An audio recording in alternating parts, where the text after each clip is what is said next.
All right, I'd like to call the pre-K to 8 school building committee to order on this Tuesday, August 12th, 2025. The first order of business is to approve the minutes from July 22nd, 2025. Is there a motion to approve the minutes?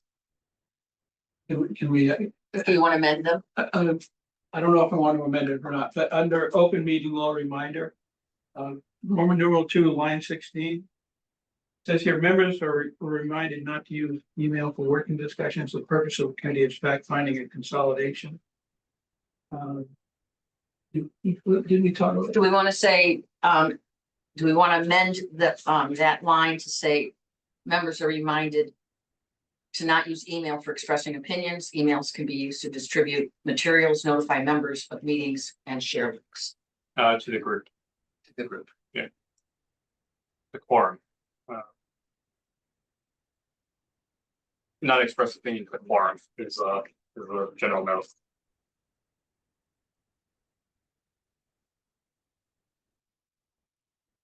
I'd like to make a motion to approve the meetings as amended. Second. So moved and seconded. This is all those in favor. We need to do a roll call vote. Roll call. Mark. Aye. Ellie. Aye. That's how you carry. I knew that wasn't right. Tim. Yes. Beth. Yes. Yes. Jean. Yes. And now. Eric is online. Yes. And Lord is. Okay. All right. Next item on the agenda is the survey discussion. I'll take this one. So the select board sponsored a survey. We put that out to the community. It was discussed at several select board meetings and then ultimately approved at those in an effort to collect feedback and understand opinions around the options that are available that we are working on to see if any of those have red flags from the beginning that the public may not want to go near again. So that's kind of what the survey is, and that was the purpose of it. So that's really the select board update. Thank you, Tim. We have not selected someone to take the minutes for this evening. Meeting. Any volunteers? I'll do this one. Thanks. All right, any questions regarding the survey? Is it feasible that this, I know it's anonymous, but is it possible for people to do the survey more than once? I mean, technically, it could be possible. We're hoping that we have a level of honesty within town and integrity to it. Al Hamilton is kind of spearheading it, about the select board stance. When the data comes in and if things look interesting, then we can have discussions about what the data looks like at that point. But we have the best intentions in mind. And I hope that town has them as well. When does the survey close? I don't think we have an exact expiration date yet. We had discussed it being open for several weeks. So I think it's kind of hoping that we have enough solid data and it'll be discussed, I'm sure, at our next meeting next week. So we have an estimated number of participants thus far. I have no further information on how it's going. Who's monitoring it? Matt Probst, Al Hamilton, and I forget who the third person is, but it's me, Laura Kaufman. okay, great. Yep, and we're in terms of timeline, I believe we're going to be running it until about August 18th, which is a 3-week timing for the collection of data. So one more week. That's my understanding right now. So yeah. So Laura, do you have any idea how many respondents? I don't. Matt actually, he is running kind of like the platform and the data collection. So I'm waiting to touch base with him just to get a bit more information just regarding participation at this rate. But as soon as I know more, happy to share. Okay. Thank you, Laura. All right. moving along the agenda, I just know no matter where I look, the sun is getting me. Scoot over once the chair, it might help. That's Yeah. a clever idea. Whose window is that? We can see the beam a little better than you can. You might have thought it was coming that way too. Thank you. Yeah. It's nothing you said.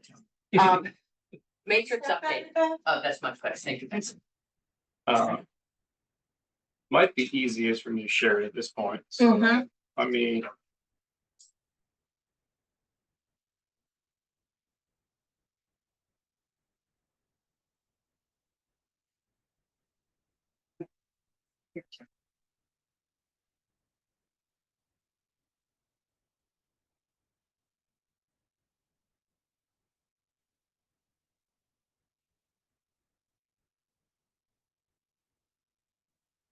You have access to this? I don't ever see this.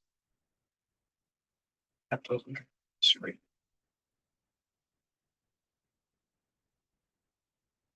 This, I'm gonna zoom out, so I'm see if I can fit a little bit more on the screen at once. So I don't know if anybody's been updating V4, but this is what the current V4 looks like. So if anybody put information up that you don't see here, let's figure out where it might be living. So our, I didn't put review. in our group, educational considerations. Kelly, ours is updated, yes, it is. Yep. Okay. Mark's got a question. I guess I have to talk to IT. I can't get mine to update at all. And all I can do is go into the history and see the comments in history. Hmm. But I get I'll refresh, I'll do whatever I need to do on the screen, but it does not load up for me. Well, I'm not gonna be able to help you, but Wow. hopefully IT will be able to help you. I'm sorry, you know. I So had- should Mark contact Mark Purple, No, it's talk to Jason? I'll call Jason Jason. Montiel. I had him forward me a new copy. And it's identical to the old copy I had. So nothing populates, but Yeah, I get the history. I can see what people are typing in. yeah, I'd just suggest to visit the him or Hassan and start to see if they can help you figure it out. Now, another question. When is this going to be available to the public to be able to see? So technically, it's available right now for the Okay. public to see. How can we get a version that's viewable? It's gonna be in the minutes after this meeting, or take a screenshot of where we are today. It'll be with our meeting minutes from today. It's a living document, so I don't know exactly what the best way to do something like that would be. That could be a discussion when you see Jay, if there's a public link that Yeah. we would want to share. It's all a OneDrive document, so there's probably a way. I don't know what security says about that. What permission level we'd have to share, how we would do it. All right, I'll talk to him tomorrow. I wonder if we could create a website similar to what the NBC had. Obviously with updated information, but Yeah, we have it on our agenda today to talk about the timing, but our charge might expire before we stand all that stuff up, so. It's a good idea if we're extended. I don't know, a month left or just over a month left is what we can do in that amount of time. Considering Mark hasn't been able to access this yet in the first 4 weeks. He's not the only one. You're paying for the NBC website, you might as well just put things there, people know to look. Can it be renamed? Well, Rename it's it. difficult. I don't think we'd want to rename it, but I think we could add a tab and we could start a section there. Move stuff to historical and put your new stuff on the front. Could rebrand it. Make it look different. I think that, we should do that. I don't know who owns the keys to that. We'd have to find that out. Talk to Jason. Now, I think Kathy would know what the finance behind it was, but she told me she was. But you're paying some WordPress hosting site that handles. Okay, I'm sorry, I don't know your role. Just the resident. Oh, okay.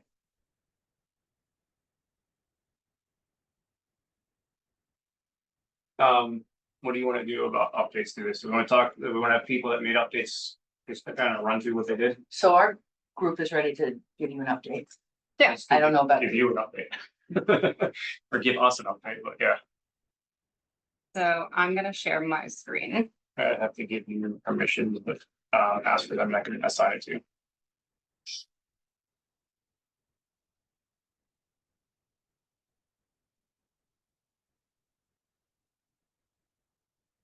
If not, you can. There you go. You should have them now.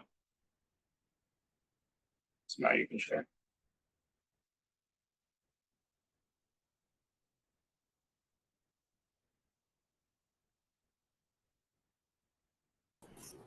You want to unmute it at the same time.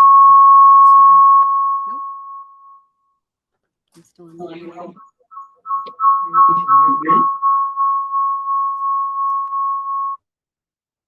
No, it wasn't me. My bad.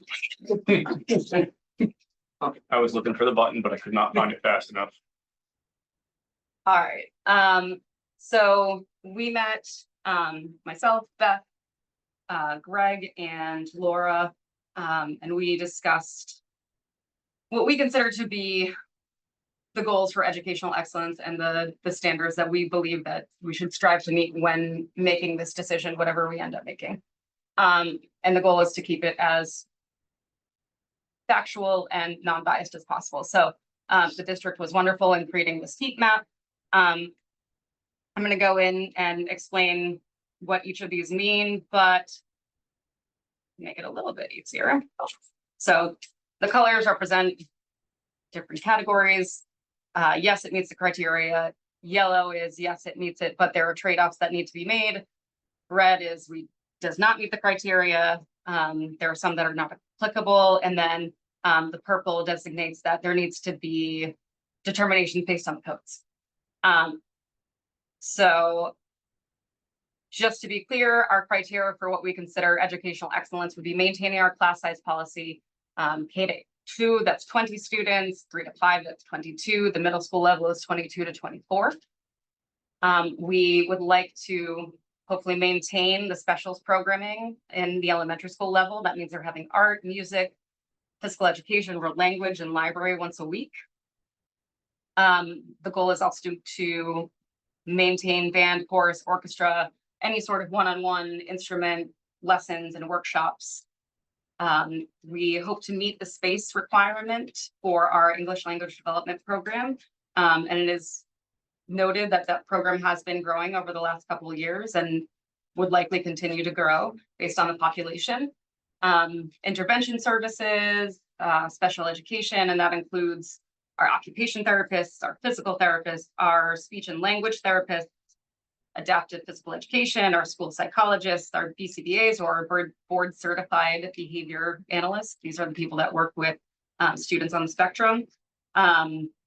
Guidance counselors, behavior specialists, all maintaining the space requirement needs for that. And obviously, based on IEPs or individualized education plans, that may require small group settings.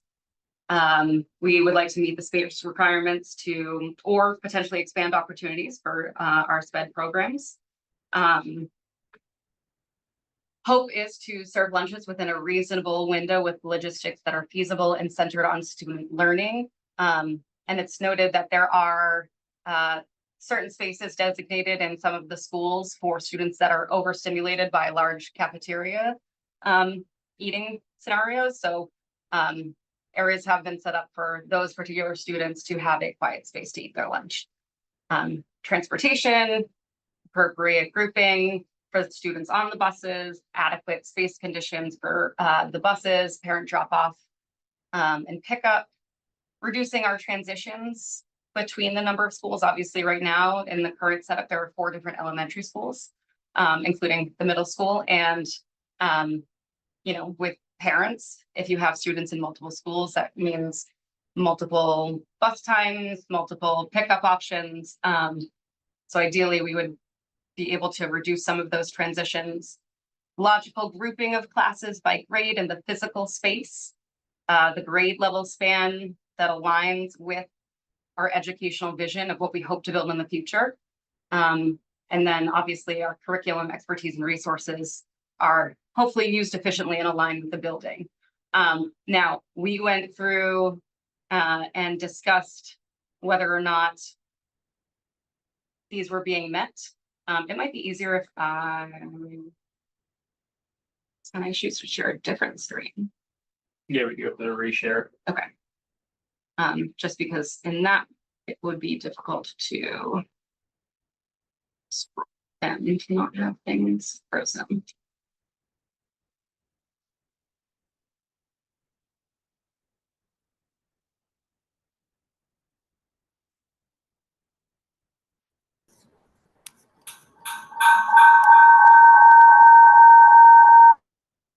There we go. Sorry. All right. So, our first grouping is obviously the current conditions, just a heat map of where we're at right now. I believe most people are familiar with the current conditions of our schools, but this is just to provide a baseline of where we're currently at. And I hope that we'll be able to attach this to whatever agenda or minutes go out. We looked at option A, which was Trotter serving grades 3 to 6 and Woodward 7 to 8. And for a number of reasons, we unanimously agreed that this likely wouldn't be a viable choice based on the amount of retrofitting that would be required for making a middle school serve younger learners and an elementary school serve older learners. And I'm sure if people are interested, we can go in more in depth into what that means. But that was the opinion unanimously of the educational considerations group. And Kelly, if I can just add to that, Yeah. we were particularly concerned about no science labs at Woodward. Yes. Yeah, the lack of science labs would be a big problem for it. Excuse me, one second. Is all your criteria, who developed all that? Was that already in the school? That was provided by the district. It was And provided we by- reviewed it together. Yeah, the district's been enormously helpful providing us.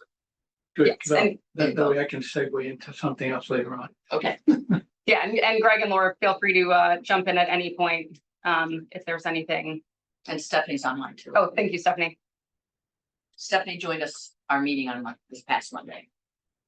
And then, so the next, I believe there's option for public comment later. Yes, You want us to save them for later? yes. Okay, thank you. So option B is Finn serving pre-K to 2, Woodward serving 3 to 4, Trotter serving 5 to 8. There are various items that do not meet the district's criteria for its goals and some that need to be studied.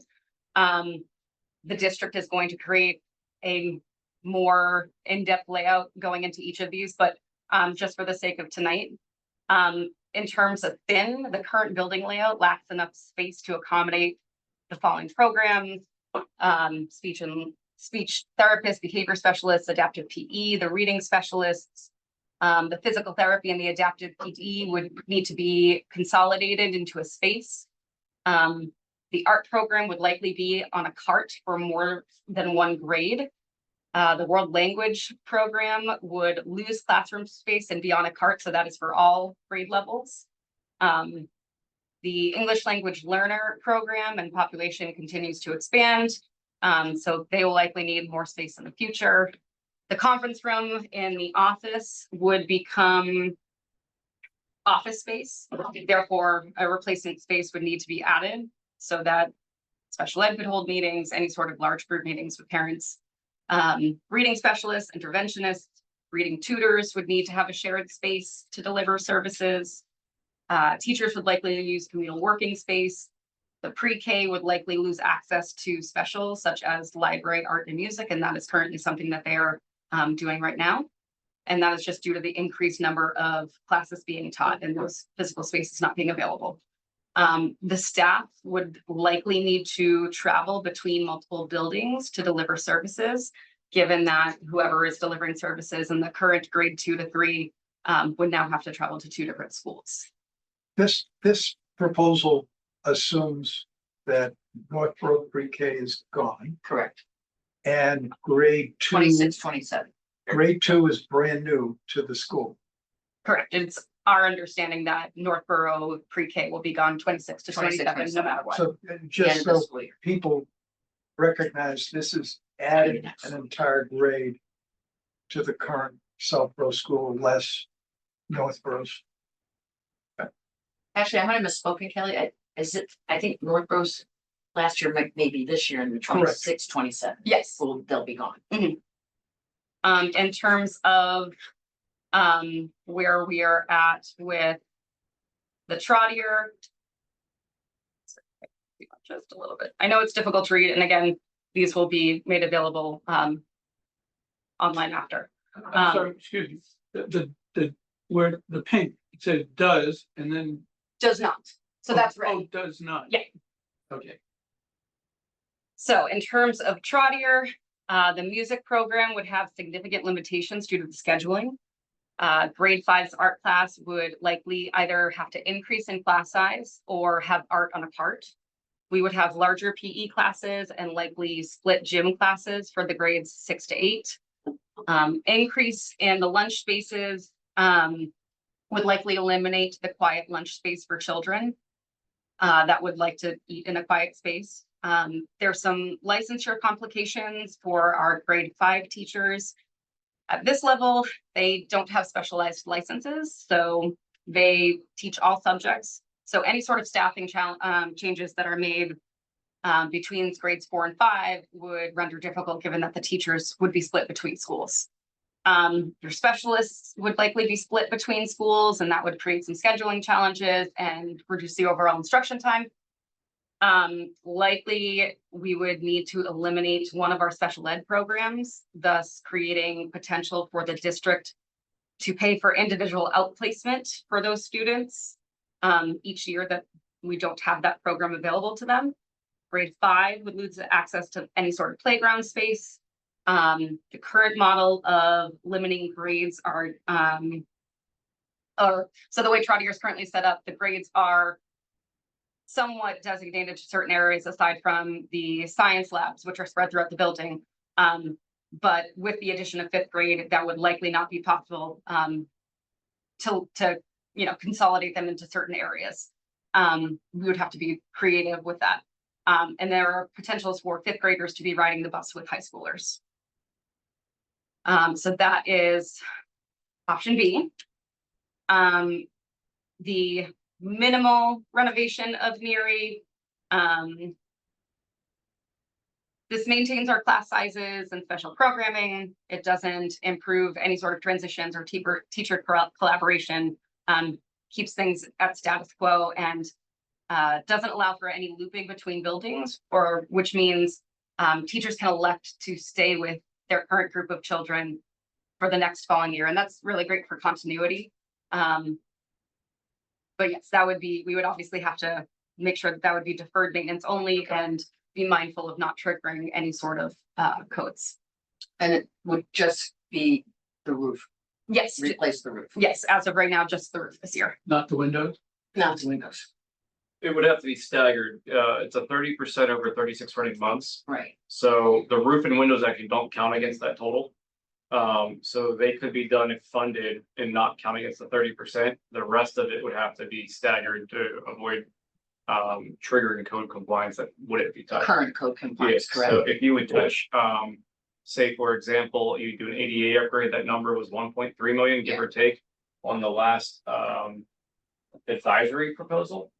That could be part against the 30% of the building cost, but there's certain things within that. So if you would do, say, roofs within or ceilings within the spaces, and you open up the space, there's a certain trigger that you opened up the majority of an area, so therefore you have to do a fire suppression system at the same time. So there's things like that that would have to be looked at. So so first of all, the school department, the, windows that near your single pane. Yeah. And so it's not like critical that they be replaced, in the short term solution. And then the other piece that's part of the, work would be, asbestos, abatement, in the music room. That's Greg at this end up. So just to, I think we should get clarification on exactly what triggers code. From my understanding, that roofs and windows are exempt. However, if you, for example, do another project, let's say fire suppression, the expense for the windows and the roof count toward that calculation. And therefore, you would be triggering a greater renovation. And we should just Greg, get, can you say that again? Because my reading of this said that roof and windows were exempt, but I didn't see that clause in anything I read, so. yeah, so my understanding is that they're exempt. So if you did the roof and windows as an example, you wouldn't trigger anything, right? If you went over Yeah. that threshold. Yeah, However, if you did a third project, for example, you replaced the HVAC system, the expense for the windows and the roof do equate as part of the 30%. how does that happen if it's exempt? Because it's exempt on it doesn't trigger. So if it's more than 30% doing those two systems, it's exempt that it doesn't trigger code. But if you do another project, and my understanding is that it accounts toward that 30%, whatever you've invested in the windows and roof. We should just seek clarification, but that is my understanding.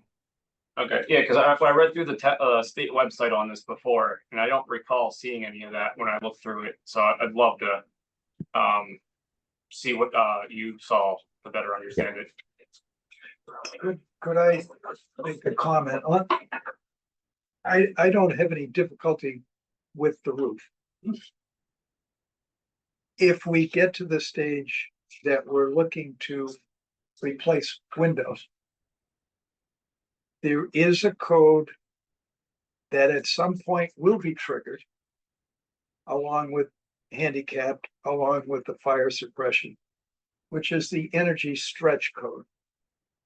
Energy stretch code goes to Stretch or stress? Hmm? Stretch or stress? stretch. It goes to maximizing the energy efficiency within the building. And in Neary, it would require us to replace the facade and all the windows. But that's only if you do a certain amount of the envelope, right? I remember reading about an envelope. It gets triggered like any other code. If you get to that 30%, that along with handicapped accessibility gets triggered. So I would be a little cautious in dealing with the windows, because you're going to have to make sure those windows, at some point, you're going to have to fix the facade. Not only does it leak, it has caulking issues, it has other issues. The facade includes the windows. So they all have to be incorporated. And then there's a whole series of calculations at kBTUs per hour that you have to meet on the energy code. So these walls could be thick, they could change dramatically. The same condition is in Finn. And our consultants thought Woodward may very well have that same issue come at us. This is the code that came into force in 2023. So it's the newest edition code. So you have to be very careful with any window work to make sure that you're complying, or at least you have the ability to comply to the stretch code. Do you recall where in the consultant work this information exists? It should be in, the architects had a consultant work directly with them in directing them how these codes interact, and they actually had a consultant do all the calculations. So it's in there, I could look for it. It's probably again in the MSBA submittals, because that's where everything was submitted to the state. If you know where this is, I'd love to read up on this, because I looked into this for a while. I don't recall reading this part of the envelope discussion on any of the state code. Greg, to your point, I read a lot of that stuff too, and I don't remember seeing the windows counting. I'd love to just have a spot where we can point to and read what it says verbatim, that we can just look at better. Yeah, you won't see it in any of the consultants that town did, even Vertex and other people, because the energy code wasn't in place at that point in time. It got put in place, I think, in July of 2023. So any project that's coming in after that, getting designed, is subject to that. When did Vertex do their work? I thought it was around that time or after that time. I'm not sure it was, April of 21. yeah, Okay, so 2021. yeah. Okay. And you believe that the code is enforceable, whether it's an older building or even if we don't use MSBA money? It's code issue. Well, but It I'm does- Not if most grandfathering yes, takes into account the age of the building and the practicality of going whole hog on a building. that's our understanding. That's what it used to meeting be, with Greg, might have changed. is we can replace the roof. And we could replace the windows, and Greg is gonna look into the 30%, but we are grandfathered in and I meeting the codes that when Neary was built. understand that, but the moment you touch the windows and then later do something else, you may have to rip out all of those Okay. windows if you don't take into account another code So this that is, is critical. Mark, in this plan, we're not touching the windows. Under plan I- option C, we're not touching. the I windows. would not recommend you do. Yeah. Under this, I mean, the basic scenario of codes is that they are put in place to protect the health and safety of the inhabitants of the building. We tend to put this barrier up and say we can't do this, because we don't want to do the codes. I sit on the other side of the fence and say, we've known about the major code issues in this building for 45 years. And that's long enough to say that I understand why we're looking at this option. But if we think this option allows us to punt another 10 years, that's all. I don't think that's the intention of this option, Mark. Okay, and that's And I why would take exception to 45 years that we've known these code violations. ADA has been around since 1976. We've known about it an awfully long time. 1990. 1990? EDA. You're right, I'm wrong. Hey, Tim, I really like the idea of having a direct link so we can all read it. And I appreciate Mark's viewpoint and his interpretation, but that would be super helpful, yeah. One question, if I may. So have these been weighted in any way? And as I read through them, something like, what is it? The reducing student transitions, where at one point in history that was a good thing. Are these weighted in any way? So as we think about how to compare to like a weighted average where one may be a 90 versus a 95 versus saying, hey, this thing it does not meet, it gets weighted the same as other factors, which may or may not be as relevant. Does that make sense, Beth, to potentially weight these? Yeah, I think we could. I don't think we thought that was in our purview, but we certainly could. I mean, we each weighed in individually, where we stood on each option. So we could weight it based on how many of us unanimously agreed and how many of us did, how many of the options we didn't unanimously agree on. Yeah, I'm thinking more just relevancy and criticality, right? So in other words, transitions for schools, and again, just as a parent here, seems lesser importance than some of the other considerations on specifically addressing educational deployment and special activities, et cetera, et cetera. To me, that just seems like but it's weighted the same based on this. If you didn't have any type of weighted average. I would believe that that's the school committee and the district's decision to determine the weight. Great. Well, then, if you're on the line, maybe that's something to think about, is weighting these in a way where. Yeah, I mean, I would, I'd have to think about how we would do that. I think there are some that are more impactful than others. Maybe Eric, in your example of school transitions, we'd weight that. That would be a high value, versus maybe the lunch might be weighted lower. So we could definitely look at it and see how we could do that. Thank you. Thank you, Greg. Question about this. I think this is fantastic work, by the way, guys. Thank you. Is there, this is all kind of off of today, right? Is there like an investment? Could you solve some of these by an investment of any kind or an addition or anything? Has that been included in your analysis, or is that So more general standard today? So Tim, the working group, we thought our task was, okay, in the current existing space, with options, I think, with certain options, what would be the, what does it fit? Do we fit? Do we fit with trade-offs? And then we also are looking at, okay, what additional space would we need, in particular at Finn and Trotter, to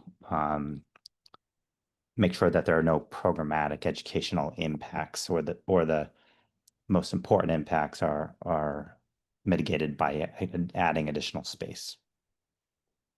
So you did consider space for Correct. to get to the answers that you have laid out here. Yes, we did. Correct. But the way the heat map is currently set up does not include those additional spaces. Is that correct, Greg? Yeah. So, for example, if we added an addition to Trotter, then the 5 through 8, yes with trade-offs or does not meet, would change. Okay. So almost and we try to identify, we're working on, okay, exactly how much space is that? Is it 15,000 square feet? Is it 12,000 square feet? And we're working on those calculations. Yeah, we would almost need to create an entirely new option H, that remediates those issues that were found in option B. And actually, another option that after we met that I thought about was we could have a pre-K early childhood learning center instead of a pre-K to 5 building. We could utilize either Finn or Woodward as a early childhood center. So I would just throw that out if we're going to add, if we ultimately meet again and we want to add another column. As in take it off one as its current school and move those grades in other places, and then use well G, if you look at G, it's brand, a new building, pre-K to 5 school at a suitable location. I just started to think, and in my experience, coming from a district that has an early childhood learning center, there's a lot to be said for that model. Okay. Just an afterthought, as all of this just swirls and percolates in my head all day long. We do have an option H. Yeah, on the other chart, right? It was the NERI portables becoming making permanent additions out of the portables. We didn't talk about that, but I'm sure if we meet again, we can certainly weigh that. So just the way I understand it, it would be pre-K to 2 at Finn, 3, 4, 5 at Woodward, and 6, 7, 8 at Trotter. I think that's the way it was intended with the NERI project. I could be wrong. I believe we went based off of where we ended in our last meeting, where Tim said we weren't going to be adding other options. So I think that option was added after our meeting. Okay. So we didn't discuss it. Okay. Yeah, we added it at the very end of the meeting. And we just pushed it off of the agenda, but for some reason it is not in. Well, I've got it. No, it's listed. It's on V4. It's listed. It's on the one I have. Yeah, it's on there. Could you explain for the public what you're describing as option H then? It, with Sure. a bit more clarity? Sure, when the NERI project was gonna have portables to move children to Woodward and Finn. These portables, at some point, there were gonna be X amount of portables to accommodate the increased grade in each of those two schools, Finn and Woodward. And so that's what I recommended as H. And those portables are gonna be X amount of square feet. An addition could be done instead of those portables. That, the portables came up when we were going to close Neary during construction. Right. And we had to transition all the grades through one. So K through 2, through grade 2, or pre-K through grade 2, went down to Neary. No. I'm trying to think of where they all went, but I just, Greg has his hand up. He could help us answer this. yeah, but basically we had 2 portables at Woodward and 2 down at Neary. And Greg You mean? can comment beyond that. There was some significant educational. We had barriers up. Music for 2 years would be in the classrooms. Art would be on a cart. All the things we keep talking about when space is at a premium. This is the minimal that we would have to spend to at least get through 2 years. And there were some sacrifices on the educational program to do that. But they weren't meant to be permanent. Greg, was your hand up? Yeah, so I think that by adding the 2 modular classrooms during the construction phase, 2 to Woodward and 2 to Finn, there were still significant impacts to programming, art on a cart, with language on a cart, school psychologists, SLP, behavioral specialists not having office spaces or room, adaptive P. So I wouldn't want to characterize, if we added another grade to Woodward, we would add 2 classrooms. I think it would be a far larger addition, which I think would be what this committee would need to study. Yeah, we would need to look at the grade configuration that you need to meet, see how many classrooms are available in the building and how many you would need to get to incorporate that extra grade. correct. And then do a dollar square foot maybe from one of the latest consultant numbers that You we had have. mentioned 821. I don't know where you got that from. But I got it from Andrew Pfaff, but him and I looked Okay. at a bunch of stuff, so it's in the document somewhere. I just don't know exactly where within the documents it currently lives. But there was 2 numbers for Ad Reno that are in the documents. Right. A conversation with Andrew would get it in 2 minutes. I'm gonna look a little longer, but I'll talk to Andrew at some point and see if I can get that number boiled up to the surface. And a question was handed to me from the audience regarding the early childhood learning center. Typically, early childhood learning centers are just pre-K. And I don't know, and Greg, you could probably answer this question, if we have a limited number of spots for our pre-K programming. And so if we had a learning center, we would be able to open that up to more students in Southwood. Yeah, I think when you talk about an early childhood center, I think there is some variation. Many districts define it as pre-K K1, some define it as pre-K K, some define it as pre-K. I think one of the areas we need to look on the horizon is universal preschool.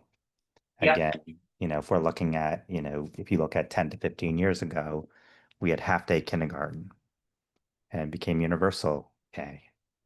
And I think if you look at the landscape of what's coming next, I think looking at universal pre-K schools are offering. So it's something we need to consider when thinking about space. But, a building in our current capacity, if it was an early childhood center, would be more than enough space for an early childhood program. Right.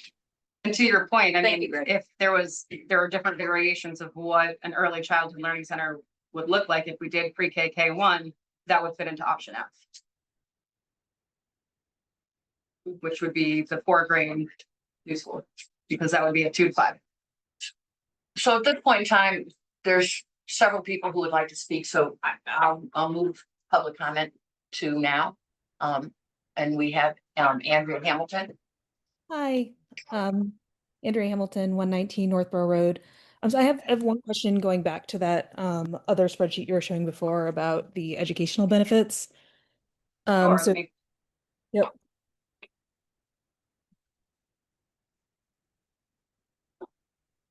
Yeah, so just one of the things I did want to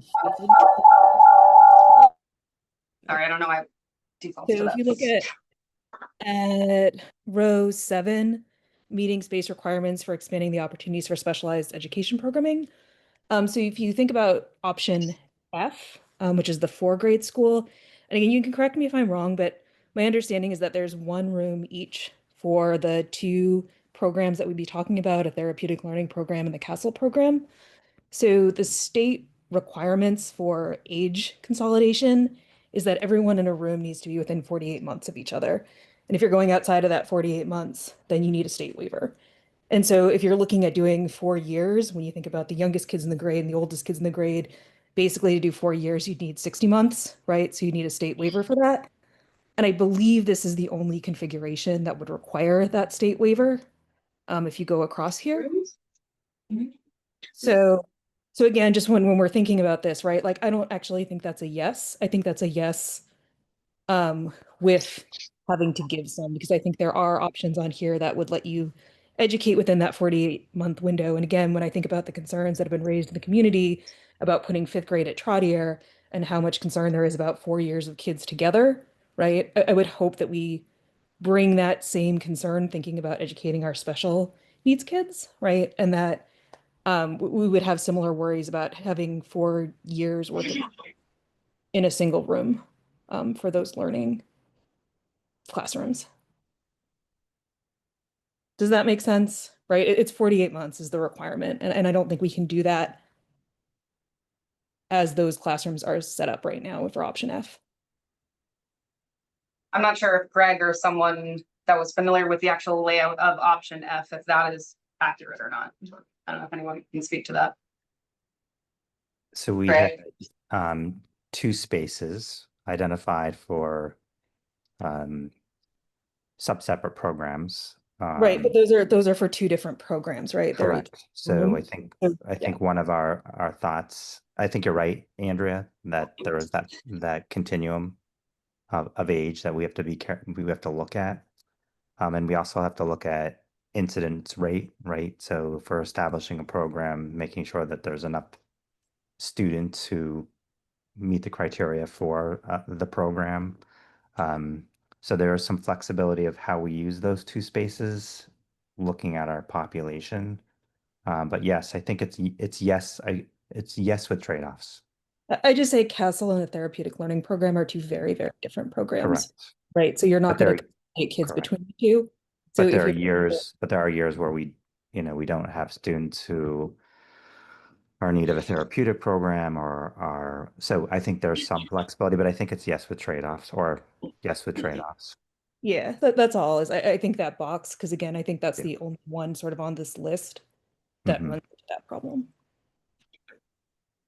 Do you want me to update that? Yes, Greg? go ahead. So for those of you present, is there any public comment? Betsy? Hi, Betsy Roseland, 5 Strawberry Hill Road. First of all, what is the title of the document we're looking at? It is, it's a long title. 2.02 PK 8 Research Committee Matrix V4. Matrix V4. Yeah, that's the important bit. Just for future reference, because I know you all said you're gonna post it and it's hard to read, so Are you that, talking about the heat map or the spreadsheet with all of the I don't know what a heat map is. the colors? One that's up on the screen. The one that we're looking at right now. This That one? we're talking That's a about. different title. That's called the heat map. 2.0. I'm not familiar with that term. Kidding. Wasn't it another document with option A, right? Yeah, I just moved it over. So it's the Sorry. same document, but it's just We pieces just of worked it. on a different document, so we didn't. Yes, mess. the one that I've uploaded is. Get me a typewriter and I can talk to you. Okay, sorry. Okay, so this, close enough. This is a matrix. V4. And when There- you post it, I'm gonna know that we talked about it because it's gonna say matrix V4.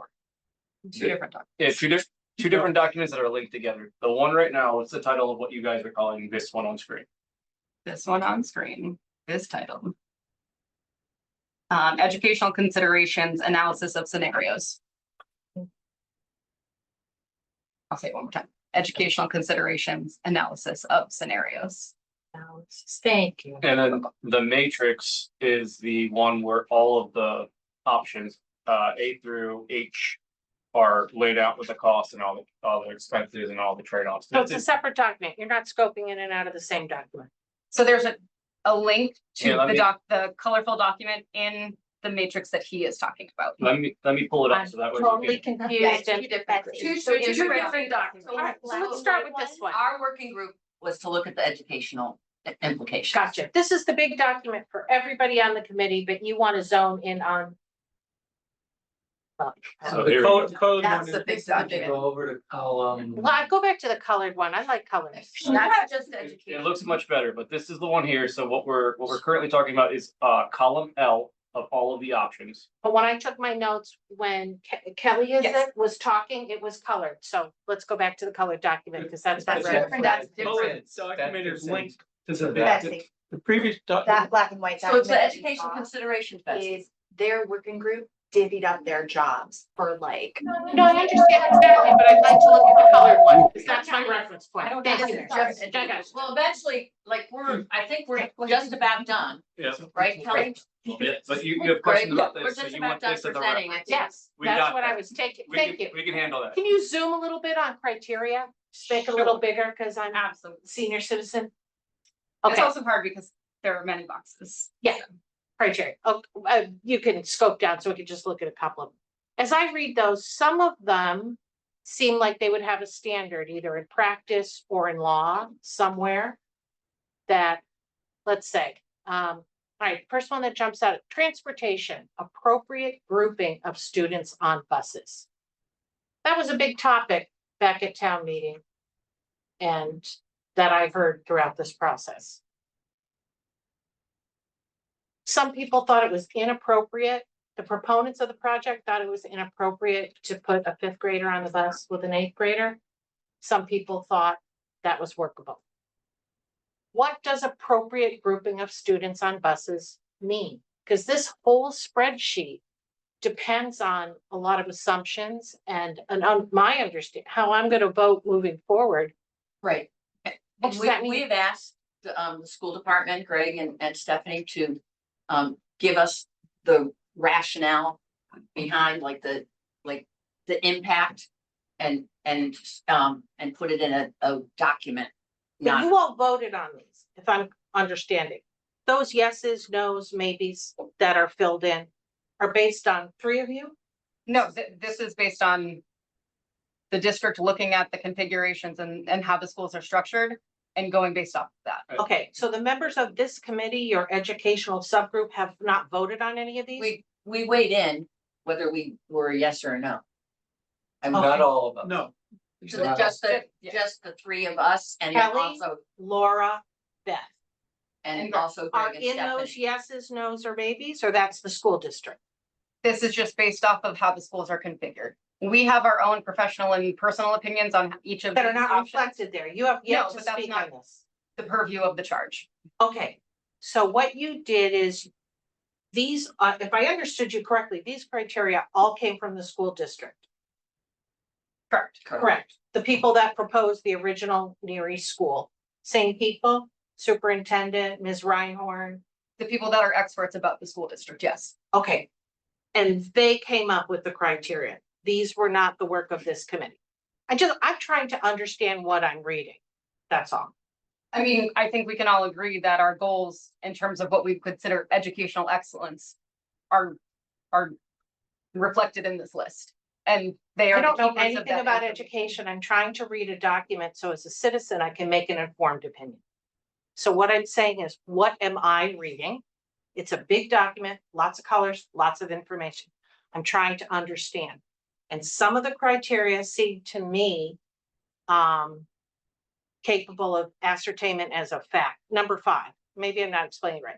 Maintain band, chorus, orchestra, and instrument lessons workshops. So we have those at a certain level now. Everybody knows what they are. They're capable of ascertainment, counting numbers, budgets, whatever. And then it's an answer. Can we do it in this space? Can we do it in the space? Can we do it in the space? The answers were supplied by the school district, not by members of this committee. Okay, then you get down to something like the term appropriate. Maybe as educators, you can tell me what term of grammar that is. That seems to me to be a different question than a size question. It's not as easily capable of ascertainment because a judgment is going Yeah, into. I take your point. Okay, I take your point, regarding, could take a look, the committee could take a look at our language and neutralize. Can I? only Because because. I think you're 100% correct, Betsy. Saying transfer- appropriate. Yeah, the is a judgment. transportation issue came up. That was a flag for me. Yes. I don't want to spend any more of your time. I could go down that whole list and we could talk about, which things are subjective and which Mhm. things are objective. I Mhm. guess that's the right word I'm looking for. Sorry, it's been a long time since I went to school. Subjective, objective. So I go back and I report to myself and to whoever else I talked to who said what was discussed at the meeting. And I'm just trying to understand what we're Yep. talking about, because there's a lot of data there. Your point is well taken. Can I make a quick Can comment? Go ahead. I Go have to the something public. related Mark. to what Betsy was just saying, which I wrote Could you down. identify? Yeah, I'm I sorry. have more questions, but go ahead. Let Mary talk. Thank you. This I is am going to directly limit related to public that. comment. So my name is Mary Tinty. I'm at 2 General Henry Knox Road, directly related to what Betsy just asked. One of the things I wrote down with respect to all of this and was, okay, I'm gonna go back to town meeting. Because Beth, you made some great comments at town meeting about some of this data and the fact that now I realize there are facts and opinions swirling around here, but as a voter and a citizen, it was my hope that the expertise on this committee was also going to combine with the data that we already had from the schools, from the administration, and sort of come to some sort of assessment of that. I don't know that it's an opinion necessarily, but I'm trying to work here because I don't know if this is making sense, but let's just go ahead and take the Trotter 5 to 8. There were some proponents of that from the get-go as to why that didn't get looked at, and that indeed there is space for it, and what are the sacrifices that are going to be made. I would want to look at this chart and assume that what I'm reading in here about what does and does not meet the criteria is part of a unanimous assessment by everyone that was looking at this information anew. That was my assumption when I first saw it. But what Betsy's question, the answer we got from Betsy's question was that, no, this is just a remapping of the existing information that we already have. Is that correct? And if so, that concerns me because that means we're looking at exactly the same stuff and the same problems, or grievances is the wrong word, but the same concerns, thank you, are not being reflected in this. So, from the charge, our opinions are supposed to be subdued and based in fact. So we should have expertise. We have expertise sitting here that are to vet the items, the things in front of us, and bring them back to some kind of factual point. We've always been truth. dealing with the same sets of facts. It's a matter of how you're going to move forward with those facts. And so that's where I'm a little stuck. But Betsy had more questions, so I want to turn it back over to her, but. I think Mary and I are going to be a good example to you of what's going to go on in the community. And I know I'm not trying to denigrate any work that was done by anyone. No, but I think you're misunderstanding what our charge was. We're not the we're not the end. Making a decision. We're not making any decisions. We're You're to gonna. collect the data that's already there that everybody doesn't know, people. Bring it all up. But we Because are Right, and some some of of it these was, and some of options- it wasn't looked at. And to fill in some of the blanks, so there's a couple Gotcha. options that weren't well represented. And to try to build them out in this as a robust of a way as possible. And And then decide if we should, as a next step, spend more money or effort to flesh them out in a more official capacity with maybe a consultant or something of that nature. That would be after our charge ends at the end of September, if it's not extended, to take wherever we land and say, okay, this is where we got to with information we have available. What to do with it next, and then that is part of that phase. I mean, if I can add, And that would be the school committee making That would be decision. a combination of the select board, the school committee, multiple areas have different interests. The select board would take it to the town to vote on any kind of funding or any kind of opportunity. The school committee would decide which of these options fit their They would make educational model recommendations. best and decide which ones they would like to maybe pursue from that perspective and ask the select board to bring it to town meeting. So there's a combination of multiple boards working together. And if I can go back in Southborough history, when Algonquin was presented and new build failed 2 times, and then when it was presented the 3rd time for ad rem, there were options. And so what was not present at the town meeting were options. and I think the overwhelming message was that the town wanted more transparency. This is a way to be more transparent with each of the options that people were looking answers for. Yeah. And if I can add, I do think that there is some limitation of what our committee has control over and what is in control specifically by the district and the school committee. They call some of these shots exclusively. Right. And Mark, you My wanna only comment? input, and I didn't volunteer for the committee, and you people are giving up your summer, but as someone who paid attention and was very vocal and very involved, it's not gonna be apparent that it's transparent unless things like criteria, like maybe an explanatory note where that came And from. we've asked for that from the. That's Just coming from the you department. saying, No, this is not us, these criteria Right. come from the school district, so I can assess them. Mhm. And Kelly, I believe, Ms. Conklin, you made the comment, I think we can all agree that. I would counter that by saying, I don't think you can assume that any citizen of the town agrees with any other citizen or you or anything on this. I Because mean, I that's think we not, can all agree that we want excellent schools. but I don't think we all agree on what that is. So I think the lesson learned from what happened before is just let us know to the extent you can, where this data is coming from, so we can assess Hear it. you. Thank you.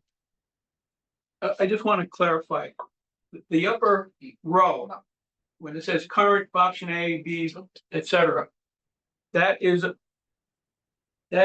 separate row for each one of those items on the matrix.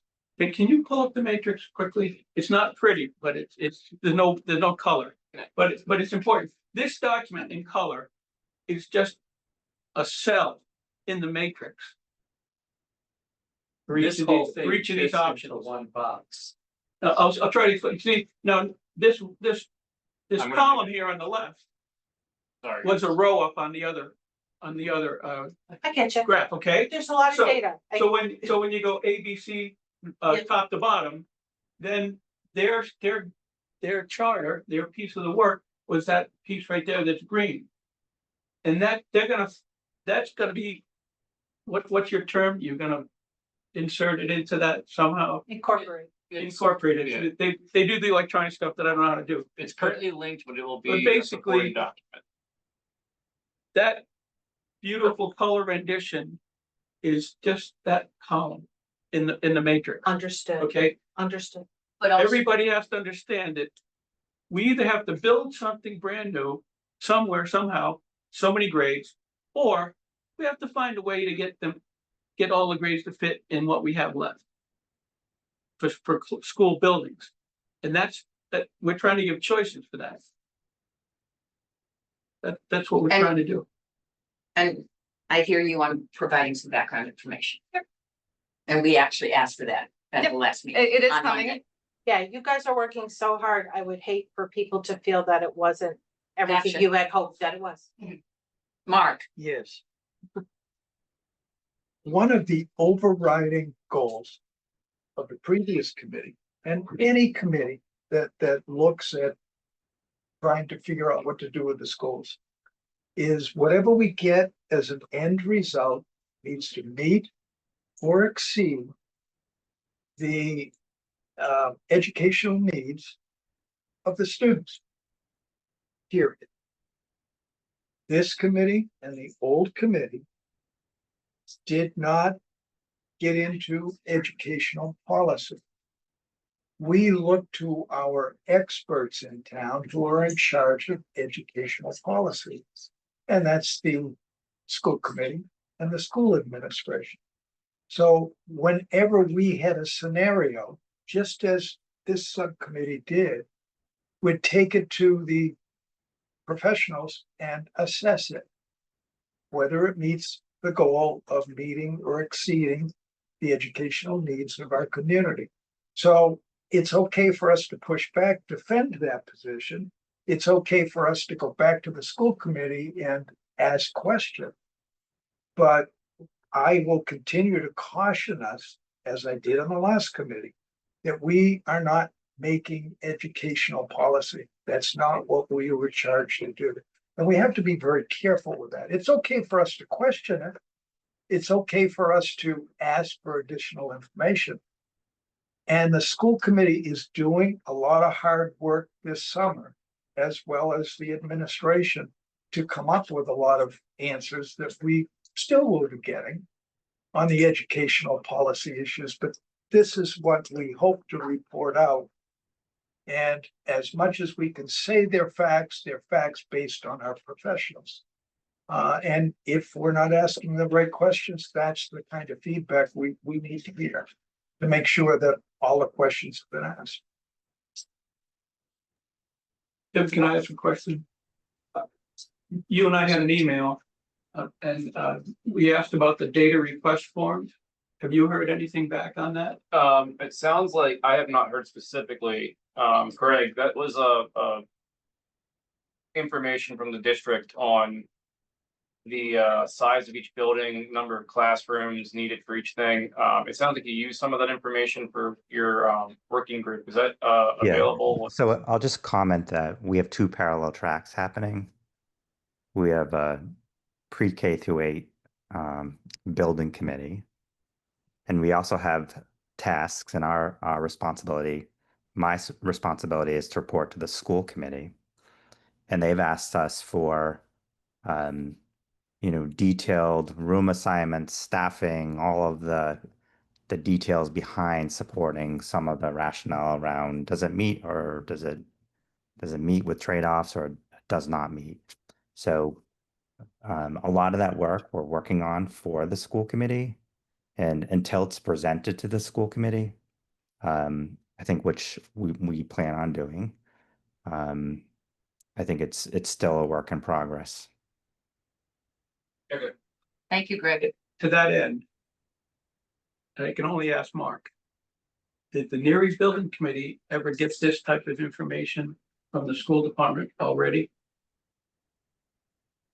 As it relates When you to, were doing the 12 options, there was options other than a brand new school. So you would have had to gotten some data from the school department by way of how many classrooms, how many special rooms, how many this and that. It seems, again, we're talking about maybe rehashing old information, but the Erie Building Committee should have done that. we did it, but when we were at 12. Yep. We had a period of time in which we had to narrow that down to 9. Then we had to narrow it down even further. Each step required us to bring in additional professionals to get the detail needed to make that next determination. Yep. So if your question is, did we have some of that information on the 12? We had basic information. We didn't have a lot of detailed information, but we had enough information that they could cost it. and give us an initial estimate. And then based on that, the dollars and the educational needs issue, we could make determinations to pull apart some of those. Okay, my final comment on that is, I've been struggling with classrooms existing and needed when we move grades around. And then I looked at septic capacity, building permit, other factors. What I can't put my hand around is the special needs classroom space. I know that special needs don't necessarily need a full classroom for what they do. And I don't know if it's feasible. I thought I saw some of the rooms at some of the other schools where they did in fact divide the rooms so that they could take advantage of a large classroom, but have 4 functions going on. And that's where I'm trying to understand how much space we ultimately need at each school based on the grade configuration that's being proposed. That's what I'm trying to understand. My assumption would be that it would someone would need to analyze a grade by grade analysis of what the special needs are. Unfortunately, it's not the same every year. It kind of travels with each grade as they go along. So I can respond to that, Howard. Sure. So that is the detailed work that we're doing for the school committee. Okay. So that data will be available, mapping rooms and spaces and fitting program, and after we do that mapping in the existing footprints of Trotter and Finn, because those are really the 2 buildings. It's option C. What additional space would we need to fulfill educational programmatic requirements? So that, for example, we have enough space so art's not on a cart, and that's just an example. We have enough space for world language. So part of our work with the school committee is saying, okay, here's the mapping, here's where the proposed usage of space that exists, and we feel we need X more square feet to meet the educational programmatic needs. And it might be, a certain amount of square feet. And we can say, here's how that extra square feet would be used for speech and language, special education, art, music, whatever the purpose would be. And that's what the school committee is asking us to do, and we've been working on, and will be presenting to the school committee. So that is forthcoming, Howard. Thank you. Greg, what's the anticipated time frame to present that information? So we do have an initial meeting with the school committee tomorrow night at 7. It's virtual. To talk about the tasks that the school committee asked us to conduct over the summer. So providing an update and probably an initial review of some of the work we're doing, and then probably a more in-depth presentation of the actual data in early September. Okay, so we're only going to have a short time before our charge expires when you're. Yeah, potentially after tomorrow night's meeting. My thinking is once we share it with the school committee and they've had a chance to look at it and react to it, then it's public information. And then the pre-K through 8 building committee has access to it. Happy to share it. Okay. So as early as tomorrow evening, but depending on how the school committee goes and what we're able to accomplish. Thank you, Greg. Is that meeting open to the public, Beth? It's the meeting, Greg, the meeting is virtual and it is open to the public. Am I correct? Yes. Correct. That is, Betsy, that is a Zoom meeting. So you can attend as an audience member. Just have one more question swirling Okay. around about this. I just want to make sure no one else has a question before. Certainly. Go ahead. All right. I actually have a couple, but I'll Good. start with my first Perfect. one. Identify yourself, please. Yes, Danielle De Laurentiis, 42 Wildwood Drive. On the heat map sheets that you guys were showing, I think all of the options, we can all make sense of what they are. There's one that I don't seem to have any clarity on, and that's option C, which is minimal renovation of Neary. All the other options very clearly make sense. You can understand what they are. What do we know at this point? There's a long list of issues at Neary. Do we know what makes the cut for these minimal renovations. So it would be the roof, The roof is and it amazing. would be to give us time to make an informed decision of the other options. So nothing with asbestos, the The ADA. asbestos abatement would take place. Okay. So roof and asbestos abatement. Yeah. Would be the two things. Is there additional What was things? your working list when you guys came up with this? Was it the So- option, but no option, Greg? So I can clarify. So the thinking was, as Beth indicated, a new roof. And then there are two areas where we need to abate asbestos. And that is work we have to do regardless, but it's not abating asbestos throughout the entire building. That is just continuing to monitor and having our AHERA inspections on a every 2-year basis. Okay, thank you. And my next question, and maybe you guys are gonna get to this, but the survey that went out to the public to kind of weigh their thoughts, is that still open? Is that closed? Are you gonna be It's open. sharing? So Laura just spoke to that earlier today. It's open till the 18th of August. Okay, And it's that survey went out from the select board. okay. And what are our plans? Like, once that's closed, are you guys gonna be sharing the information and kind of like what? I would expect the select board will share it. The full plan is still being developed as we go forward, but the information is coming back to the select board. We sponsored that. So it's being collected by the town IT, Matt Probst and team. Okay. Laura, I don't know if you have anything to add to this. You're much closer to it than I am. Yep, I would mirror basically what you said in terms of we're still determining just the best way to share out the information. Of course, that's the goal, is to relay what we've found to the public and to, but timing again is something that we're still kind of discussing and just ensuring that we have, properly looked at all the data that we've collected and kind of more to come there just in terms of sharing that out. But yes, that is the intention. Okay, thank you. Thank you, Laura. One more really fast question is, what's the overall timeline? Like, what are we looking at? Like, what are the steps? And I know maybe we don't have all the I don't answers think right we now. know. I don't think we know that.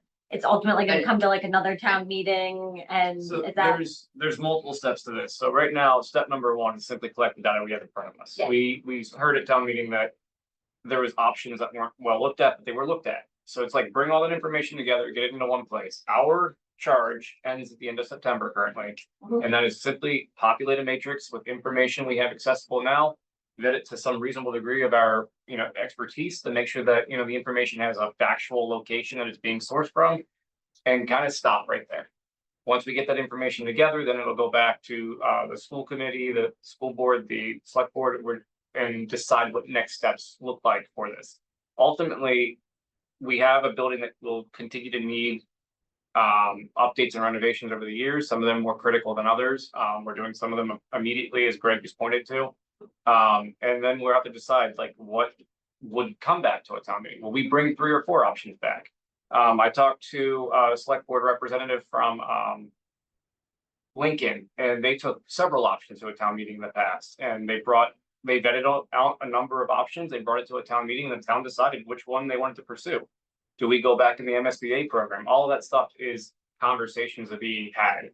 And maybe one of these options we can self-fund as just a project we bring to town meeting and say, this isn't terribly expensive. If we would wait 4 years, the cost of waiting would be inflation plus whatever. It's going to be this much money. If we would fund it now, it would be this number, and we're pretty confident it's this number because it's today. So all of this is all on the table. But our charge is simply to bring the data back and say, here's a pretty well put together comparison of all of the facts that we have available, vetted to the best of our ability. Okay, there's a question behind you. Yeah, it's actually, Could you identify yourself? sorry, Becca Denti, 48 Oregon Road. It's sort of related. My question is really the original 12, from the original 12 options, you've gotten down to these plus the addition of an H option. And I'm really concerned that we as a town are saying that we're okay continuing to include an option where we don't make a building code compliant.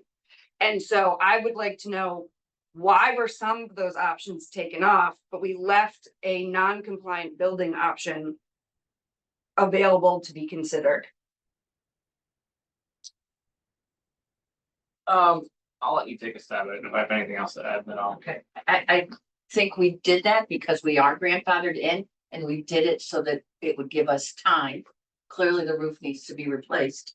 And Greg, feel free to chime in.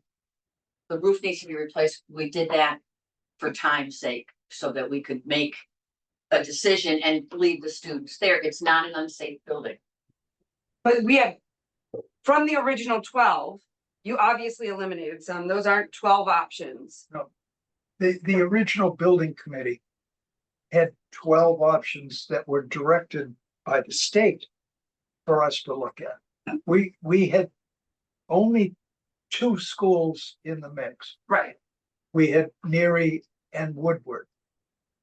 And the other 2, Trotter and Finn, were not on our Eligible, yeah. purview at that point. So the 12 options were how we could operate and try to consolidate into 3 schools and eliminate 1. So those 12 options really were iterations between Woodward and Neary. They involved Finn and they involved Trotter perhaps on transitions when we had to take people out of Neary for a couple of years, but it all involved those 2 schools. This committee, those 12 options were directed by the state. We eliminated a bunch of them. And I could give you that detail, but it's probably not that important. These are the ones that we were given the charge on. We have the ability to add any that we want to come up with considerations, but we're really making facts based on these options and what are the underlying facts.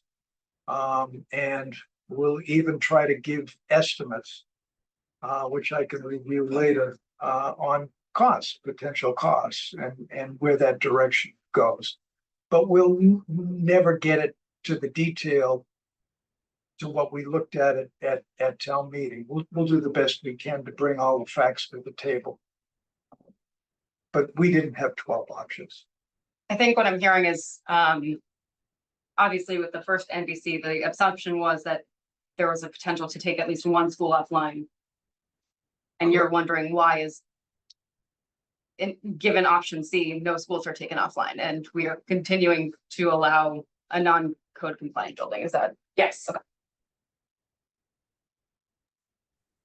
Yes, Tim Woodland Grove. I'm I'm just gonna sorry. follow up on, Can you say your name again? my name is Tim Litt, LITT, Woodland Grove. I'm just gonna follow up on Mark's code comment, so it ties into this. There are a couple of things to understand about codes. First, they're not static, they evolve over time, and they tend to impose more cost and more benefit, as time goes on. So the second thing I'll say is that Southborough has been aggressive in adopting building codes. The stretch code that you heard about earlier in this meeting was adopted at town meeting on April 12th of 2016, went into effect on July 1st following. So that's the direction from the town that says, as far as the energy stretch goes, this is what we want all buildings in town, private and public, to pay attention to. And the final comment I'll make is to support what Mark said, that the codes are there for health and safety as knowledge has evolved over time and as technology has evolved to make it possible to do more in terms of safety, efficiency, and all that. So the reason that we keep hearing about 30% and triggers and all of that stuff is a purely financial motivation that says, well, if we can get away with, not adopting this code revision or triggering this requirement to adopt it, we can save money. And it's in the eye of the beholder whether the money is more important or the incremental benefit of arc fault interrupters in electrical circuits or different fire suppression methods or whatever. And those are those are not black and white decisions. And, you know, the folks, at the state level and the national level who come up with the codes, have heated debates about, you know, do we want to impose this? Do we, you know, what's the cost benefit, and those discussions, you know, trickle down. But when they hit our advisory committee, when they hit committees such as this one, the only reason for talking about, you know, can we get away with, is a pure, you know, financial one, and finance is important. But that's, you asked why, and that's why. It's purely a question of, if you do something that requires compliance to an updated code, there is a cost, and sometimes the cost is really big. I hope that Thank you, helps. thank you, thank you, thank you. All right, I'm gonna close out public comment at this point in time. And, I had hijacked Betsy's time. Can she have a couple more? That, we've okay? had like well more than a half an hour of public comment, so I'd ask you to email me, any questions. Sounds good? Thank Okay. you. Were we done? Did we finish all? Yeah, I mean, Okay. again, we'll have more information from the district as they prepare that document, and we'll give more of a narrative to hopefully better everyone's understanding of what each of these things mean. And I do think you brought up a good point of making sure that it is objective language. So we'll certainly take that into consideration. And I asked about the information that you compiled. When I look at that, I mean, there's a lot of detail there. When I look at that and I compare it to what the Neary Building Committee utilized as their criteria. They looked at space, they looked at collaboration, they looked at resources, they looked at transitions, etc. And some of the things that are listed on here seem to go along with that, but yet you're disagreeing with the findings of the report that came out initially on the committee. I'm not sure I understand. Can you clarify? I'm not sure. If you look at, there was a study done that preceded the Neary Building Committee. That helped them bring down the number of options down to 4. Okay. And in that, they looked at space, they looked at resource, they looked at collaboration, they looked at transitions, etc. And some of the things that are listed here disagree with that, and I'm just wondering why that is happening. I don't know what the criteria was that the Neary Building Committee used to make that assumption that a building meets collaboration requirements, or that it meets space requirements. I don't know what they did, but they said if you were to put second grade at Finn, the only thing that's the issue is space. The collaboration, the resources, and the transitions meet. It's in black and white and paper right here. I mean, It's the So report I can speak to that. Go ahead, So- Greg. So thank you for the question. So I think that was done in 1920, 1920 school year, not the year 1920. 21, 22. When you were a Yes, baby. so that was the capital planning school research subcommittee Okay. that asked for that work. That was not the Neary Building Committee. And that was the first kind of draft or attempt to look at our existing buildings, space requirements and programmings. And this is far more detailed and goes into far more depth about what spaces are impacted, what collaboration spaces. So that document was static at the time. And this is the new document. This is the new analysis that we're going through. And again, that was done 5 years ago. And that was not as thorough as the work we've done. Thank you, Greg. Thank you. All right, are there any other working groups who want to update? Yeah, can I spend a few minutes on Ben and I'll introduce what I've been doing. So what column are we talking about, Mark? There are On the two, matrix. let's see, D. And there's another one where we involve Finn, but Finn comes up in B and D.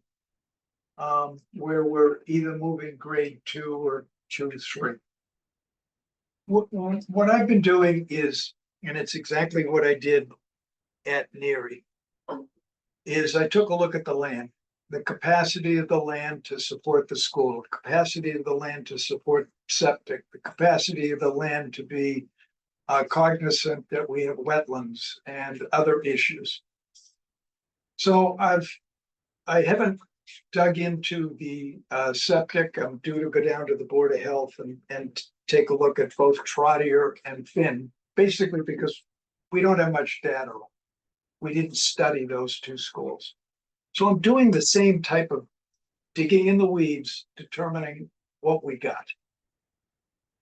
This is the assessor map for, and if you could screen it up a little bit, you'll get 723. If it doesn't show, I can explain what it is. That's all I have. All right, this is the assessor map. You want this, Yeah, there's a better one, I think. but I only have 3. That's actually, I can talk to this one. Okay.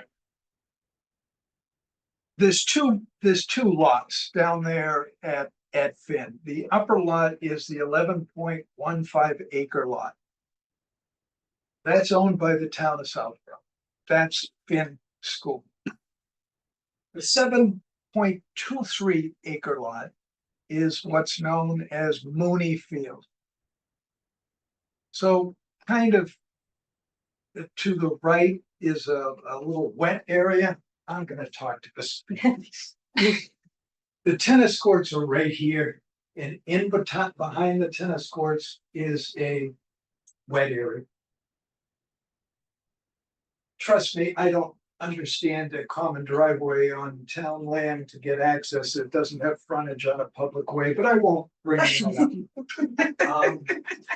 This area over here, without going to Concom, spending the money to flag it, I started to go in the woods one day and said I don't want to be bitten by a tick, so I'm assuming this is wet. It avoids exactly what we found when we looked at Woodward, that the only area we could make an expansion at Woodward was up behind it, and you're right up against the neighborhood. This would pit us right up against the neighborhood. So I've really congregated our efforts down in these two. If you can pop up the aerial, I can show you what's going on. Now, I mentioned the 7.23 acre piece. That line goes right between these two fields, comes over here, and then there's a little piece that notches up. That's what's known as Mooney Field. And Mooney Field is protected by Chapter 97. Chapter 97 is the conservation and not open space, but it's a very restrictive law in Massachusetts. DCR owns almost and manages almost all the Chapter 97 land. Now I go to the deed, and I want to read the deed and see just really what's going on and what land's protected. There is no deed. And Tim, I did email you. I still want to get with town council, but it made me dig a little deep. Chapter 97 land doesn't require a deed. It doesn't require a restriction to be put on record. And I can really get to the weeds and talk about a court case, which was very recent, where a town wanted to take a park and put a school on it. So town meeting gave it to the school committee, and they designed a school, and then all the residents said, no, it's a park. It's been a park. It's been a recreation area since 1938. And the Supreme Court in Massachusetts agreed with them.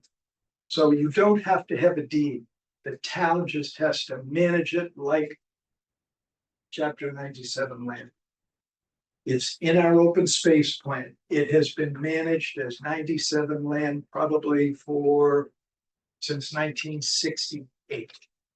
So for all intents and purposes, that's protected land. And the only way you can unprotect it is to get 2/3 majority of the House and the Senate. And I don't think it's happened in a long time. That's nearly impossible to do. So for all intents and purposes, this particular area is protected. Now I start looking at Neary itself. And Finn, I'm sorry, I'll do that 2 or 3 times. I'm at Finn. I'll start looking at Finn and the actual site. Septic system is back here. This is the T-ball field. This is the playground. And that's the Chiffron field, which is the first field there. This one got built in, I'm gonna say 2000 or so. There was a house here. And the town bought the house in 1998 to expand Finn. So that's where this land came from. In 1968, the town filled this. It was all wet. Sounds familiar. Now it's like it's Neary. They raised up this whole section of land by 2 feet because groundwater is very high. And if you sit in the woods and look at the stone wall, on one side, it's only this tall, but you look down, the other side's about this tall.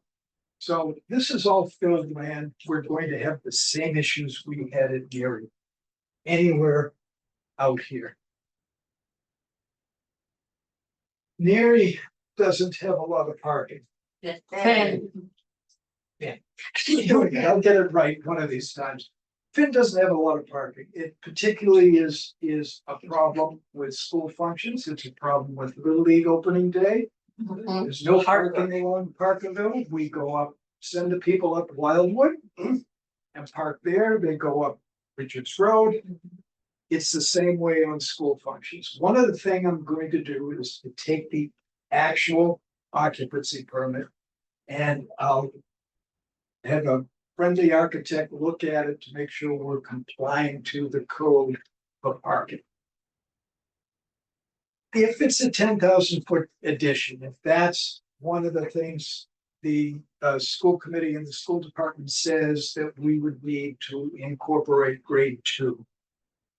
I'll take a look at the parking and the capacity of parking. I think you can start to see where I'm going. Where do we get additional parking down here? Right there, right here. We'd have to expand things down this way.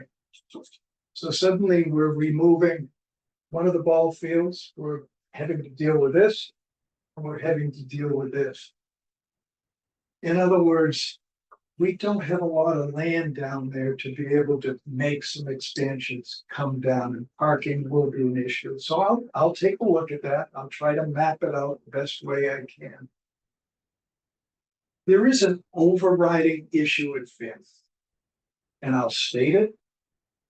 I can back it up with all sorts of studies and evidence.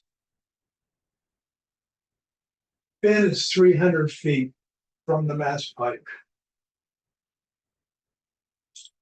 The state of California in 2003 no longer permitted schools to be built within 500 feet of a major highway.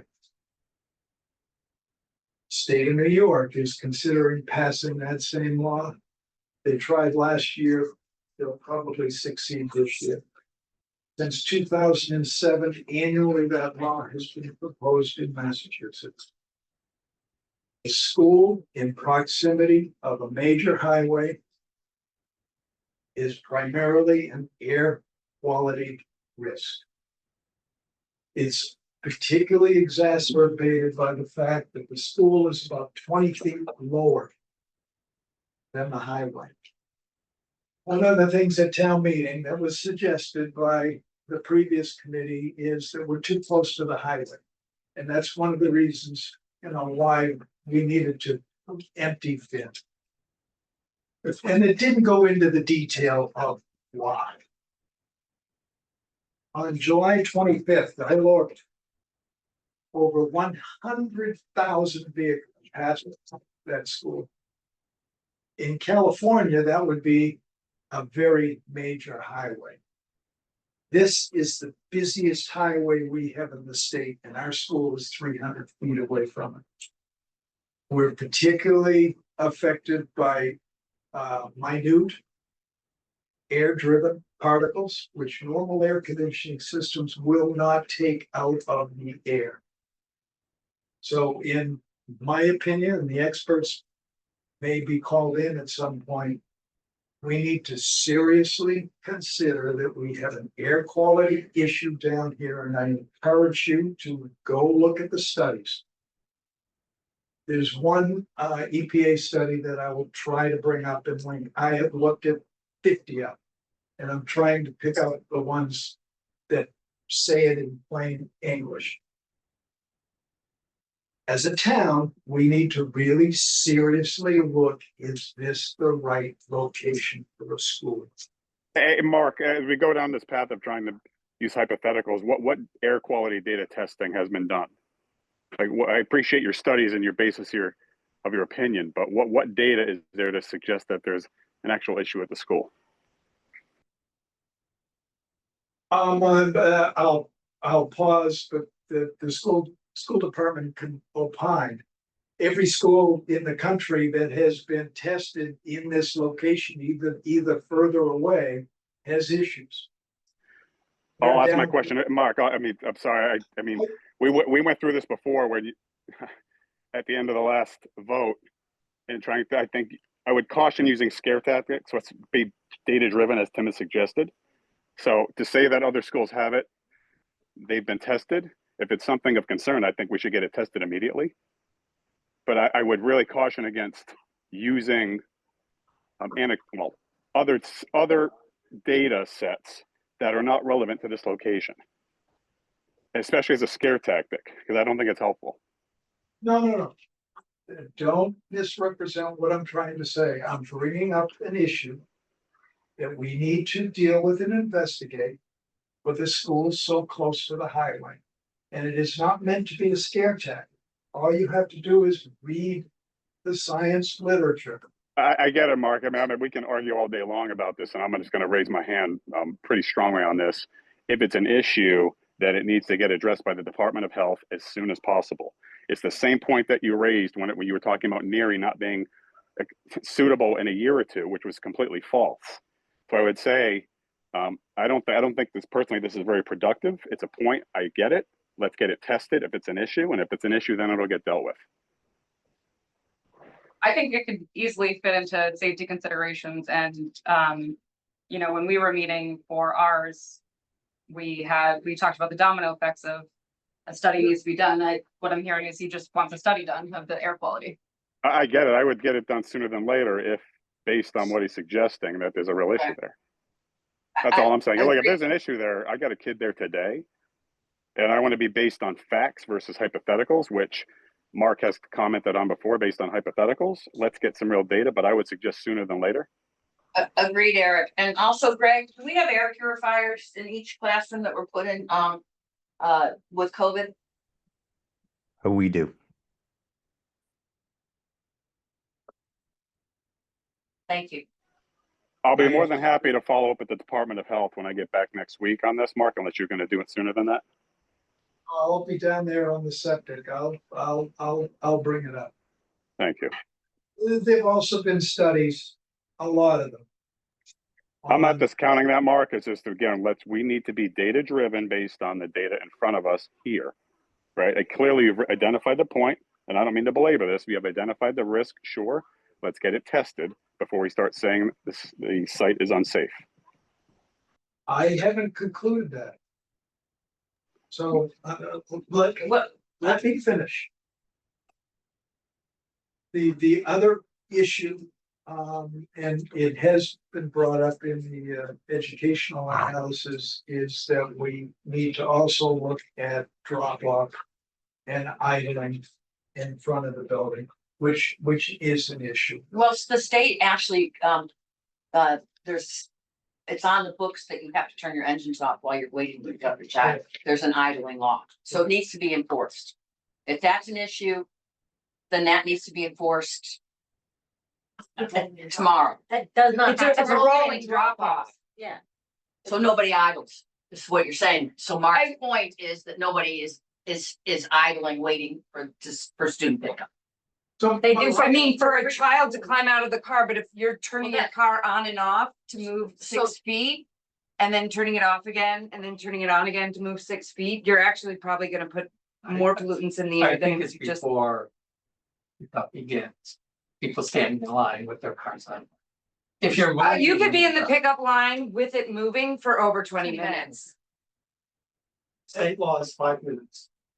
Thank So you. that needs to be enforced then, because it's. Yes, it does, and there's signs that we can put up as a school district. Greg, there's another task for you to add to your summer list that never ends. And that was one of the things we talked about in terms of mitigating some of this. We noted that study needed to be done to review the drop off and dismissal procedures. Yeah, it was there. And then the- My point is that there, I will, and I'll run it by the committee, link some documents where what I've said is supported across the country. Studies have been made. We meet or really get close to the criteria. And we should be aware of it, and we need to make that decision based on that. For all the same reasons that we did the same thing at NERI, which was to look at the risks and then determine whether the risks could be met. This is one that I did discover, and I think we need to take it seriously. We don't have an air handling system in the building, so any major renovation that we do at NERI will pick up a fin, will pick up a lot of these issues. But I just wanted the committee to be aware of it. So I will be digging deeper. I'll have some more exhibits on the chapter 97 land, where that impacts, and try to approach where we're gonna get the parking for this thing, if we expand it or if we make changes to it. Not to the depth that we did at NERI, but to as much as I can based on the numbers.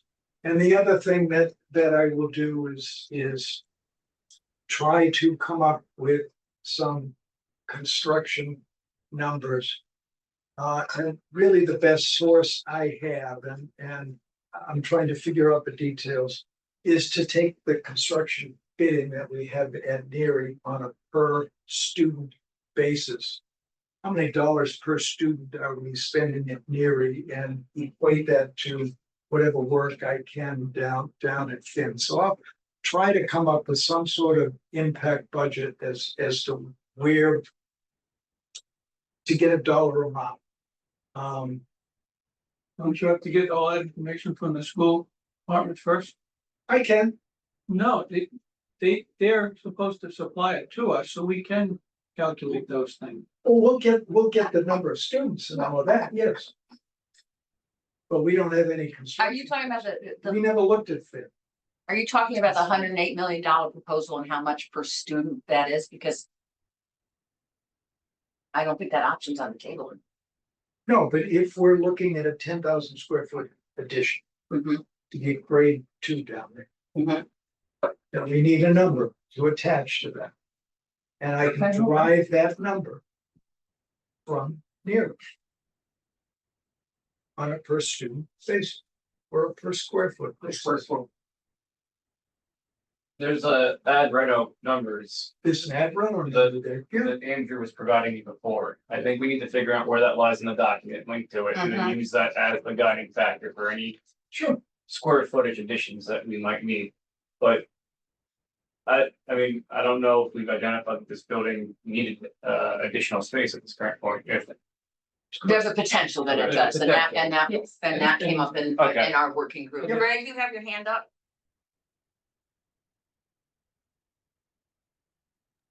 I did not, but I'll put it down. Can I just But make one, I'll just make one general comment.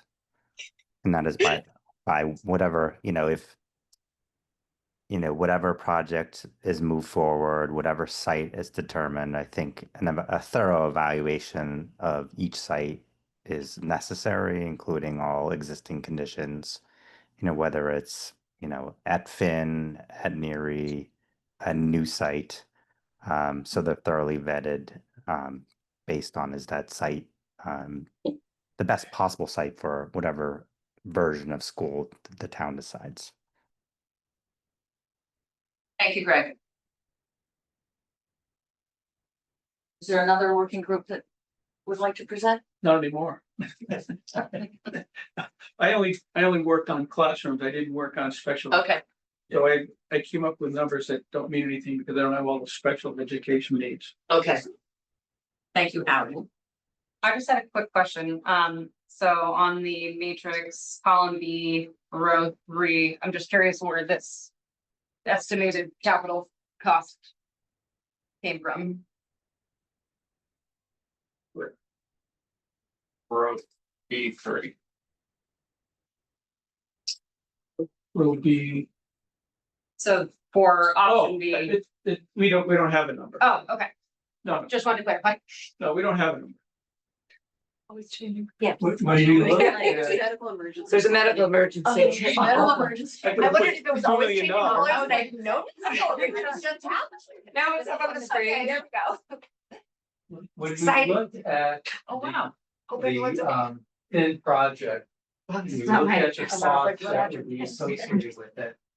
And we're considering the fact that the Northborough students would be leaving.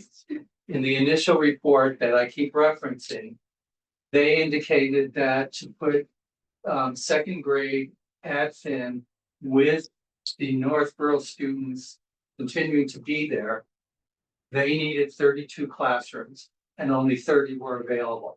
So when we looked at the fact that somewhere around half of the preschool students would be leaving, that would open up a minimum of 2 classrooms. So there was no capital expense associated with putting second grade at Finn.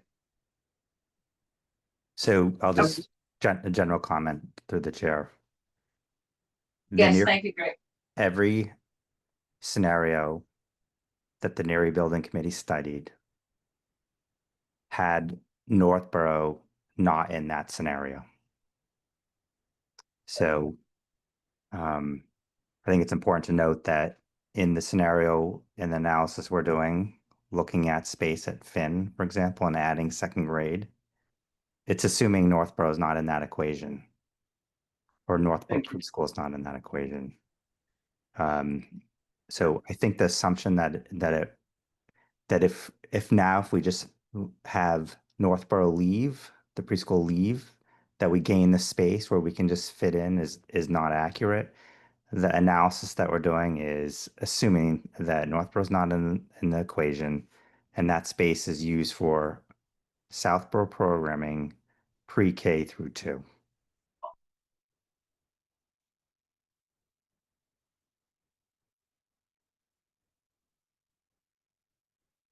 Thank you, Greg, Thank you. for that clarification.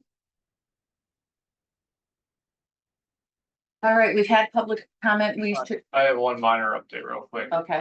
So I just quickly filled in row F, using mainly the MSBA documents and the financial documents that were the latest, so 11.06 and 9.09. So I didn't do a great vetting of this because, quite honestly, I used some AI to populate this and I didn't go back and double check yet, but this is kind of what I was imagining this would look like when we're done. We'd have a number, we have a reference to where it came from. And then when we're all done, everything would be able to be linked back to where the sources were. So just a general update of this, but this will have to get looked at to confirm the accuracy of what was put together. Okay. Thank you, Tim. I did skip other business, so thank you. All right. Mary, did you want to? Only if Beth is willing to, I understand public comment is over. I have something for everyone. If you're willing to hear it now, if you'd rather I put it in an email, that's okay. I defer to you. I'll defer to the committee. Okay, with another question. If it's quick. It's quick. First of all, I want to thank you all. Blanket thank you for all of your work. And I want to say, I think everyone on this committee throughout this whole process, which dates back town meeting, before town meeting, each one of you had something really important and critical to vocalize about where this process was. I understand that your charge is about facts. My question to all of you and sort of my hope is that in order for everyone to move forward, there has to be a moment where you guys get to weigh in. And I hear that it's not happening at this phase as you fill out the matrix. But I think you are people of influence, and I think you have a lot to say. And I think this whole town needs to come to some cohesive conclusions. And so I'm wondering if there is a way for you to find out or then articulate back to us, the community, where in this process you are going to be able to create some of your own assessments alongside what the school committee and everyone else is going to move forward with. Because I think collectively, we're going to continue to be at some impasses if this is just about data collection. Point well taken. Thank you. And I would actually turn that over to Tim as a member of the select board, in that certainly when this committee disbands, we would be at liberty to share our professional and personal opinions on any of the options. I don't know if the select board would want us to do that while we're still operational. No, just I'm gonna make a general comment. Yeah. When we get done with all this, and we have information that we feel is as much as we can give to the town to evaluate, there is no way to satisfy everyone's needs. Of course. It will not happen. Right. I come from a construction background. I've done a ton of schools. I've done addition renovation. I've done brand new schools. I worked on my own high school in my town. I mean, problem is that when we start to ask school department, when I was in the architectural engineering field, and we asked the school departments, what do you want for space? And when you put all that space together, it's about 4 times what the final result is. Because everybody that's asked a question like that says, I want the world. And then when sooner or later, you got to come to reality. And we're going to have to decide what space we can deal with, because that's the reality of it. You know, unless we build a brand new school, that's, you know, that's for the voters to decide when. I know, When it would yeah. come to that. So Yeah. like right now, you know, it's Yep. get as much data together so we have a black and white picture. Yep. Get it as thoroughly as possible so people can make their own opinions about what they want to support and don't want to support, or look further into. But people are looking to you guys are calling the information. You're in it, and you're in it for a reason. You Yeah. volunteered because you're each bringing your own expertise here. Yeah, And you're community gonna wants learn wants more with each other. And the community wants the data, and they also want the assessment from the people that frankly tanked this project to be, you know what I mean? For a variety of reasons. So let's all move forward and figure out how we're gonna do that together. that's fine. I really respect what you're doing, and I want to make sure that we're not just spinning our wheels here as we fill out this matrix, excuse me. Thank you. Thank you. Thank you. All right, should we? Greg has a comment, and then I have a comment on the agenda. Okay. Yeah, I just want to react to Howard's comment around, we're asking for 4 times the space we really need. I don't think that's an accurate characterization. It's not an accurate characterization of the square footage of the proposed building that didn't pass. And it's not an accurate characterization of the work that we're doing behind the scenes of thinking about, okay, to ensure that we have maintaining the programs that we have with spaces that are needed to run those programs. We're not escalating the space and over calculating what we need. So I just wanted to make that point. And that's a good point, Greg. Thank you. Because certainly the working committee did not bad space to look. Right. Our needs are. Can I ask a very simple yes or no question? Sure. Please? Thank you, Beth. If based purely on fact without any opinions weighing in. For example, there's not enough parking spaces for the additional square footage at a build out at Finn. If it is completely unviable, will you be able to say like this option is not viable? As a committee, we'll be able to say based purely on fact, some of these options may not be viable once you're done doing the matrix. If it links back to a factual point, then it's gonna say in there as whatever, all the columns have their own thing, so it's gonna be kind of hard, 'cause we're not ranking them as a point of what Sure. it is. There will be a comment at the end, this piece makes this option not Viable. capable, not viable. Okay. That will be, if that's learned along the way, it'll go in there as an option. Factual based assessment Yeah. of non-viability. Yeah. Great, Factual base, yeah. thank you. So, on the agenda, other options brought forward, our charge goes until the end of September.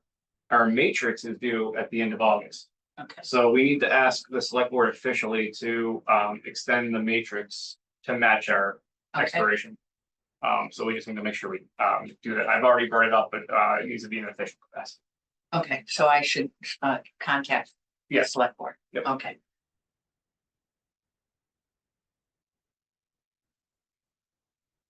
All right, do we want to schedule a next meeting?